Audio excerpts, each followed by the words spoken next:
दोस्त, यार ये टाई कैसे बांधी जाती है?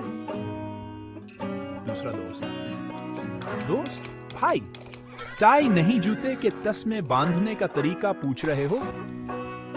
दुलार, मुझे लगता है मैंने शर्ट उल्टी पहन ली है। दोस्त, कोई बात नहीं भाई, दुल्हन को तो सही पहचान लो। बारात का रुकन, अरे दूल्हा का जूता कहाँ गया? दोस्त, शायद किसी ने उसे दुल्हन के घर भेज दिया है पहले से। मौलवी साहब, दूल्हा तुम्हारा नाम क्या है? दूल्हा, तारिक। मौलवी साहब, अच्छा, दुल्हन तुम्हारा नाम तारिक है?